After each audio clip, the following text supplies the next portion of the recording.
What is up, guys? It is Nundark. Happy Sunday. I'm recording this on Sunday. Going to be posting it today. And yeah, just going all in on Pokemon today. Going to be binding some cards. Going to go to a store, see if I can't trade in some stuff. And on that note, I was thinking, how can I inform you guys of what I'm going for right now to add to my collection, and then the whys behind it? And does that inspire you guys to tag along, do the same thing, or at least get you guys thinking about like intentionality behind what you're going after, what you're collecting? If you go for everything in the Pokemon TCG, you're going to burn out, you're going to get lost, you're going to lack direction, and that's going to lead to stress, not managing your collection budget very well, and potential burnout. Nobody wants that. So you need direction, you need to know what you're going for, and then you need to kind of tailor it in, have a little bit of tunnel vision, and stick to that. The important thing is to remember, go after what you like, go after what makes you happy. You're in this hobby to have fun. If you're in it for investment and you want to see some stuff grow in value, that's awesome, but also have fun with it. That's the best part about this hobby, is you can do both. Not many things you can actually enjoy and have fun with that also can grow in value. So pairing those two together is a powerful thing, but you have to kind of have that, see the vision and see it through. And when I go to the store today, I'm going to be looking for two things primarily, and maybe a third. One is chase cards from the modern era, so Sword and Shield and Scarlet Violet. The other is sealed product, specifically booster boxes. And then the third is any card, any holo from base set, fossil, or jungle. So before I get into showing you guys a couple of what I've picked up lately and why I'm going after these things, if you're not a subscriber to the channel, we are on our big goal of getting to 1,000 subs.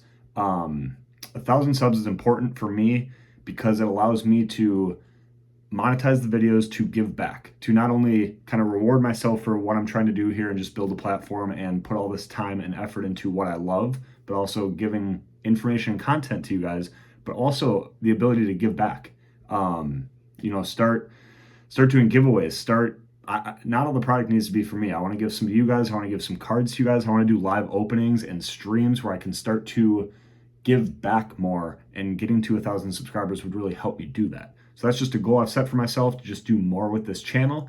And any of your guys' support, by liking, commenting, or most importantly, subscribing to help me get to that goal, is much appreciated. So now these three main pickups that I've been focusing on. The first one here is booster boxes. So I'm gonna get a third today, but I'm trying to get to 5 to 10. I set a goal for myself. There's a prior video around New Year's where I set a goal for 2024 is to get 5 sealed booster boxes. History time and time again shows that booster boxes is the most liquid product, and also the highest growth potential, and really always has shown the highest growth in Pokemon product. And 36 packs, that's all it is. It's the meat and potatoes of the sets, and they just climb in value. Once you open a box, it's one less box on the market, and it'll never come back. So once you rip this little saran wrap plastic off this box, it's one less box of that set. And once they go out of print, they only become more rare. They only become more exclusive.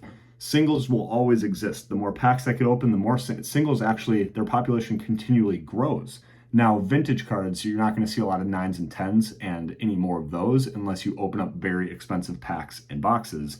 But you will always have more and more singles added to the market. On the contrary, you always have less and less sealed booster boxes on the market. So all they're going to do, and all history has ever shown us with Pokemon, is climbing value. And you want to time it just right. When they're about to sell out on the Pokemon Center and the secondary market's going to start to drive the price, go grab these boxes. And we're seeing that happen with Fusion Strike, with Astral Radiance. It happened with Chilling Reign. And that's why I got the Chilling Reign box and the Lost Origin box. Guess what just happened? Yesterday morning, I woke up, Lost Origin's now sold out. This was a $160 box, maybe $170. There's still some stores that, I went into a store yesterday, they were still selling them for $170. They didn't even know it was sold out on Pokemon Center yet. That's how recent this news is. But if you've been following along, every YouTuber is going to start talking about this. They are now sold out.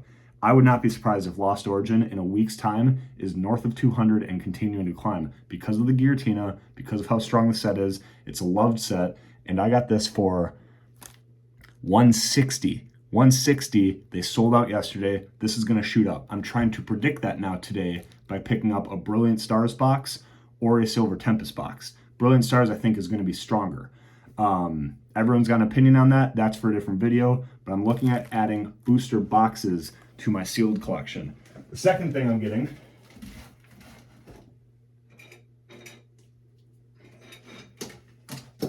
I'm really looking to add the chase cards of modern sets to my collection, specifically, and this part's important, specifically the ones that I can grade and loosely guarantee that I don't lose money submitting them for grading. Grading can cost anywhere from $15 to $30 a card, depending on what company you go with, your membership with that company, and then taking into account shipping. These are Grail cards. I want them to hold their value, so I want to go with PSA for this submission. I got to factor in that $25 per card grading fee. So what I mean by this is I'm going for cards that every card, let's use this Gouging Fire, for example. This Gouging Fire has a ungraded raw value. Right now in my hand, this is a $45 card. If it costs $25 to grade, I need to make sure that as a 9, because it's a modern card, freshly pulled, near mint, it shouldn't get lower than a 9. There's some odd extreme cases that happened with my Giratina where it got an 8, but 99% of the time you're going to get a 9 if you just pack fresh pull a card. So you want to look at the value if it gets a 9.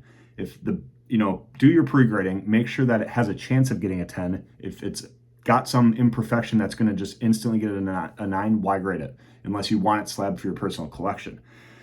But without going on too much of a rant, if the value of a 9, so if this is a $45 card, I want to grade it if the value of a 9 is around $65 to $70. That means that if it hits a 9, I didn't lose money grading it. I just kind of broke even. Now it's a slabbed card, it's authenticated. I didn't really lose money, but I graded it to have the chance of it hitting a 9.5 or a 10. And if that happens, there's obvious profit margins there. If it hits a 10, some of these cards that I've recently picked up, like the Iron Crown, in a 10, it goes from a $75 card to like $300. This Iron Leaves, both of these from Temporal Forces. Then you have the Magikarp from Paldea Evolved. This Magikarp, $100 raw card, $125 in a 9, $580 in a 10. And it's selling at that. Multiple sales a day at $500 to $600, and it's been that way for a long time. This is now the #1 card in Paldea.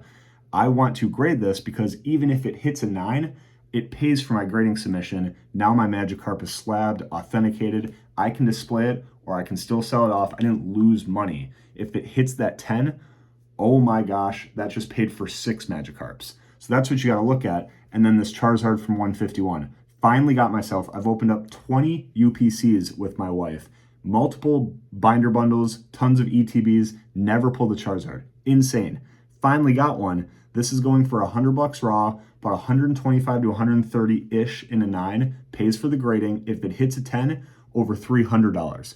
So what I'm trying to say here is be very strategic about your grading. Obviously, if it's just for you and it's nostalgic and it's whatever card that means a lot to you, who cares? But if you are trying to grade a card to not lose money grading it, make sure that the value in a 9 offsets the grading cost.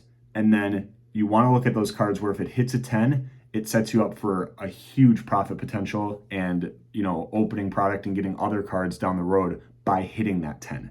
So these are 5 cards that I've either pulled, traded for, or acquired. I'll try to do that. Over the past couple weeks, I'm going to the store to look to see if I can add, maybe the Bolt, whatever the Raikou, prehistoric Raikou SIR is from Temporal Forces, or maybe the Walking Wake, maybe the Iono SIR from Paldea Evolved to pair with this Magikarp. I already have the Venusaur and Blastoise from 151 in a 10. So yeah, I'm just going to look for, maybe it's a Sword and Shield card. I really like the Blaziken from Chilling Reign. I also really like the Machamp from Astral Radiance. If I can pick those up at a good deal and then send them in for grading, that is going to be huge to add to the collection. And then the third and final thing that lately I've been going for, this will be a little harder to show, but it's really cool and I'm proud of it.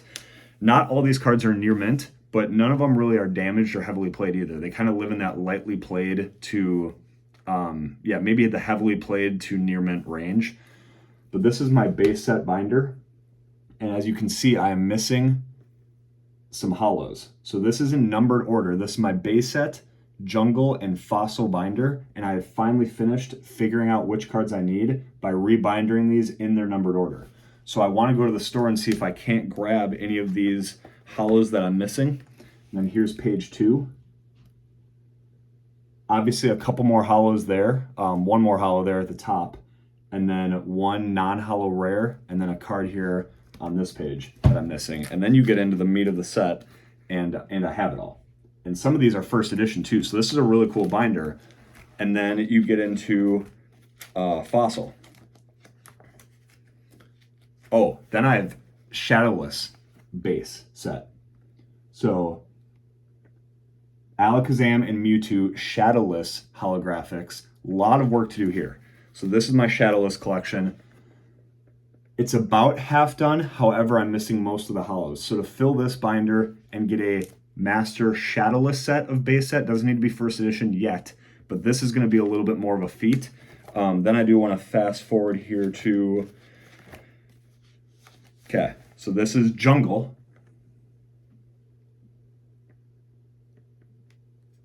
So more work to be done on jungle, for sure, but then you start to fill it out pretty quick once you get into the pages, and then I think this is a complete page.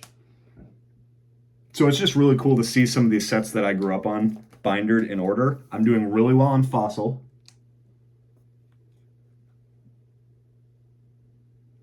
So fossil is looking more like base set.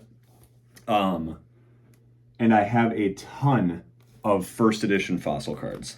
Honestly, half of this page, if not more, is first edition.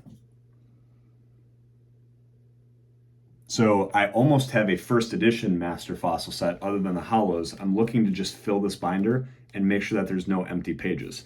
So that's a feat in and of itself, but those are kind of my 3 avenues right now. So back to the start of this video, make sure you have a lane. I have 3, but I'm kind of calling that my lane.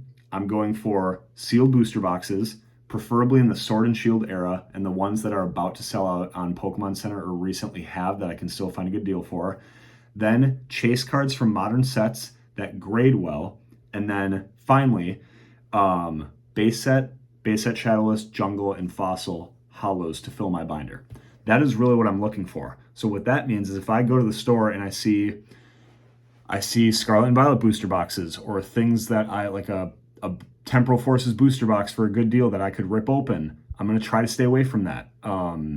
Random illustration rares or things to fill a master set of a Scarlet and Violet set. I used to try to master every set. I was going for a Master Temporal Forces, Master Paradox Rift, Master Obsidian Flames. That takes a lot of money, and it takes me away from some of these things that I actually care about and want to go for.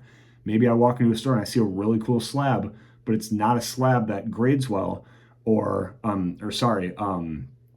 raw chase cards, but it's not a card that grades well. I need to do my research. I need to make sure that if I grade it, I'm not going to lose money on grading it. And I don't just want to grade any card either. If I find a near mint common or uncommon, that's not what I'm going for. I'm going for cards like these that I can really cherish and enjoy looking at. And then, like, I love the Neo series. I love the e-reader series. So Aquapolis, Skyridge, Expedition Base, Neo Genesis, Neo Destiny. I love all those vintage sets. If I try to go for all those right now, I will get so lost and I will go so broke, and I have to at some point just focus on fossil, jungle, and base. I will get to the Neos in the E series. I have binders for those too, but I have to focus on one thing first. And then in 2025, 2026, sometime down the road, I can make those sets a priority. So just stay, kind of have a lane, have direction, see that path through, and then make sure you understand your collecting budget. Those are just some of the things I've been going for and reasons behind them. Maybe you want to hop on that train. Maybe you heard this and you want to go a completely different route. Just whatever it is for you, make sure it's fun for you, it's things you like, and make sure you have some intentionality behind it. Do your research, make sure that it's advantageous for you to pursue those things. So I got nothing more on this topic. Thank you guys for watching along. The next video is actually going to be ripping into the Iono milk crates, the premium tournament collection box featuring Iono. That's going to be a really fun video. See if I get anything nice out of those packs. And then I really like Iono in general. Super playable card, but I like all the different varieties of Iono and the Milk Crate product in general. So that's going to be the next video. So again, like, comment, subscribe. I appreciate your guys' support. Most importantly, enjoy your Sunday. Tell someone you love them and be a good human. I'll catch you in the next one.